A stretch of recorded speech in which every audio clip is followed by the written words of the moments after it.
வணக்கம் நேயர்களே.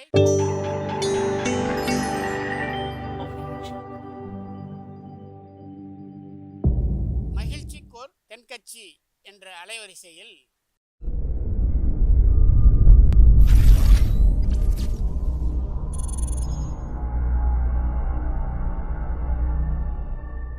சிரிப்போம், சிந்திப்போம், செயல்படுவோம் என்ற தொடர் நிகழ்ச்சி தினமும் காலை 8 மணிக்கு யூடியூப் அலைவரிசையில் ஒளிபரப்பாகும் என்பதை மகிழ்ச்சியோடு தெரிவித்துக் கொள்கிறோம். ஆந்திர நாட்டில் ஒரு அரசர் இருந்தார். அந்த அரசர்கிட்ட ஒரு அமைச்சர் இருந்தார். அந்த அமைச்சர் பேர் ராயண பாஸ்கர். அவர் ஒரு பெரிய அறிவாளி. அது மட்டும் இல்லை, மிகச்சிறந்த கொடையாளி. யார் எது கேட்டாலும் இல்லைன்னு சொல்ல மாட்டாராம். அதன் காரணமாகவே அவர்கிட்ட இருந்த செல்வம் நாளுக்கு நாள் குறைஞ்சிக்கிட்டே வந்துட்டு தான். கடைசியில் குடும்பத்துக்குன்னு எதுவும் வைக்காமலே அவர் போய் சேர்ந்துட்டார். மகனும் இறந்துட்டார். அந்த குடும்பத்தில் மிஞ்சி இருந்தது அவருடைய மருமகள், ஒரு பேரன், அவ்வளவுதான். இருந்த ஒரே சொத்து பழுதடைஞ்ச ஒரு வீடு. அந்த அம்மா மற்ற வீடுகளில் வேலை செஞ்சு தன்னுடைய பிள்ளைய படிக்க வச்சுக்கிட்டு வராங்க. அந்த புள்ள ஒரு பெரிய வள்ளலுடைய பேரன்கிறது அந்த பள்ளி வாத்தியார்களுக்கும் தெரியும். அதனால் அவங்களும் இவங்ககிட்ட கொஞ்சம் அன்பாகவும் அக்கறையாகவும் பழகி பாடம் சொல்லி கொடுத்துக்கிட்டு இருக்கிறாங்க. ஒரு நாள் ஒரு புகழ்பெற்ற கவிஞர் ஒருத்தர் அந்த பள்ளிக்கூடத்துக்கு வந்திருக்கிறார். ஆசிரியர்கள்கிட்ட பேசிக்கிட்டு இருந்தப்போ ஒரு செய்தியை சொன்னாராம். ராயண பாஸ்கருங்கிற வள்ளல் எனக்கு நிறைய உதவிகள் செஞ்சுருக்கார், என்னை பாராட்டி பரிசுகள்லாம் கொடுத்துருக்கிறார். அந்த வள்ளல் வாழ்ந்த கிராமத்தை பார்க்கணுங்கிறதுக்காக தான் இப்போ இங்கே வந்திருக்கிறேன் அப்படின்னாராம். ஆசிரியர் உடனே இந்த பையனை கூப்பிட்டு, இதை பாருங்கள், இவன் யார் தெரியுமா, நீங்கள் குறிப்பிடுகிற அந்த வள்ளலின் பேரன் அப்படின்னு அறிமுகப்படுத்தினாராம்.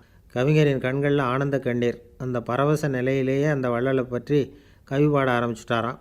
இந்த சின்ன பையன் அதை கேட்டிருக்கிறான். உடனே என்ன பண்ணான் தெரியுமோ, தன் கையில் அணிஞ்சிருந்த ஒரு பொன் வளையலை கழட்டி அந்த கவிஞருக்கு பரிசாக கொடுத்துட்டானான். எல்லாருக்கும் ஆச்சரியம். தாத்தா இருக்கும் நிலையில் கொடுத்தார், பேரன் இல்லாத நிலையிலையும் கொடுக்குறான். பையனை எல்லாரும் பாராட்டினாங்களாம். இருந்தாலும் அவனுக்குள்ளே ஒரு பயம் எதுவாக ஆரம்பமாச்சு. பள்ளிக்கூடம் விட்டு வீட்டுக்கு வரும்பொழுது அந்த பயம் இன்னும் அதிகமாகிட்டுது. அம்மா என்ன சொல்லுவாங்களோ தெரியலையே, ஏதோ திடீர்னு தோணிச்சு வளையலை கழட்டி கொடுக்கணும்னு கொடுத்துட்டோம். குடும்பம் இருக்கிற நிலையில் இப்படி நான் செஞ்சது தப்பா, வீட்டு செலவுக்கே அம்மா எவ்வளவு கஷ்டப்படுறாங்க, வீட்டுக்கு போனதும் என்ன நடக்குமோ தெரியலையே அப்படின்னு நினச்சி பயந்துக்கிட்டே அவன் வீட்டுக்குள்ளே அடி எடுத்து வைக்கிறான். அம்மா கூப்பிட்டு சாப்பாடு போட்டாங்க. அவங்க கண்ணில் படக்கூடாதுங்கிறதுக்காக ஒரு கையை பின்னாடி மறைச்சிக்கிட்டே இருந்தான். அம்மா இதை கவனிச்சிட்டாங்க. ஏய், உன் கையை ஏன் அப்படி வச்சுருக்கிற, உன் கைக்கு என்னாச்சு, ஏதாவது அடிபட்டு போச்சா அப்படின்னு கேட்டுக்கிட்டே கையை எடுத்து பார்க்குறாங்க. வளையலை காணலை. வளையல் எங்கே அப்படின்னு கேட்குறாங்க. இவன் தயங்கிக்கிட்டே நடந்ததை சொல்கிறான். அதை கேட்டதும் அந்த அம்மாவோட முகம் கோபத்தால் சவுந்து போச்சான். முட்டாளே, என்ன காரியம் பண்ண அப்படின்னு கன்னத்தில் அரைஞ்சிட்டாங்களாம். அம்மா, என்னை அடிக்காத, ஏதோ தெரியாமல் தப்பு பண்ணிட்டேன் அப்படின்ட்டுருக்கான். மகனே, வளையலை கொடுத்ததுக்காக நான் உன்னை அடிக்கலை அப்படிங்க, பின்ன எதுக்கு அடித்தேன்னு கேட்டிருக்கான்.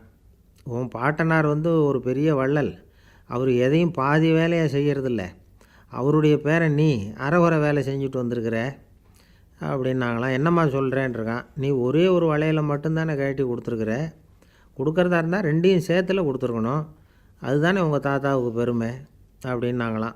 அம்மா, தெரியாமல் செஞ்சுட்டேன், உங்கள்கிட்டையும் அரை வாங்கிட்டேன் அப்படி இப்படின்னு அவன் சொல்லியிருக்கிறான்.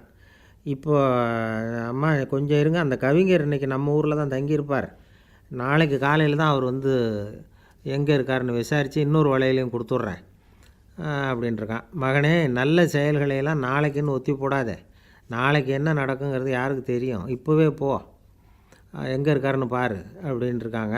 மகன் புறப்பட்டான். பள்ளி ஆசிரியர்கிட்ட போய் கேட்டானான் அந்த கவிஞர் எங்கே இருக்காருன்னு. அவர் சொன்னாராம். உடனே போய் அவர் இருக்கிற இடத்துல கதவை தட்டியிருக்கான். ராத்திரி நேரத்தில் இவனை கண்டதும் அவருக்கு ரொம்ப ஆச்சரியம். இவன் இன்னொரு கை வளையலையும் எடுத்து நீட்டியிருக்கான். அவர் திகைச்சு போய் நிற்கிறார். அவரால் என்ன பண்ணுறதுனே தெரியல. ஆனந்த கண்ணீர். இது பெரியவர்கள் கூற கேட்ட ஒரு வரலாறு. இன்றைக்கி இப்படிப்பட்டவங்கள பார்க்க முடியுமா? வறுமை வள்ளல் தன்மையை ஒன்று செய்து விடாதுங்கிறதுக்கு இது ஒரு உதாரணம். ஒருத்தன் இன்னொருத்தனை பார்த்து கேட்டானா, எங்கள் தாத்தா உங்கள் தாத்தாவுக்கு 100 ரூபா கடன் கொடுத்துருக்கிறார், அதை எப்போ திருப்பி கொடுக்க போகிறேன்னு. கவலைப்படாத, எங்கள் பேரன் அதை உங்கள் பேரன்ட்ட திருப்பி கொடுத்துருவான் அப்படின்னு அவன். ஐயா தென்கட்சி கோ சுவாமிநாதன் அவர்களின் மகிழ்ச்சிக்கோர் தென்கட்சி தொடர் நிகழ்ச்சியினை கேட்டு பயன்பெறுங்கள். நிகழ்ச்சியினை பிடித்திருந்தால் உங்களுக்கு கமெண்ட் பாக்ஸில் உங்கள் கமெண்ட்டுகளை பதிவு செய்யுங்கள், ஷேர் செய்யுங்கள், லைக் செய்யுங்கள், கண்டிப்பாக சப்ஸ்கிரைப் செய்யுங்கள். நன்றி, வணக்கம்.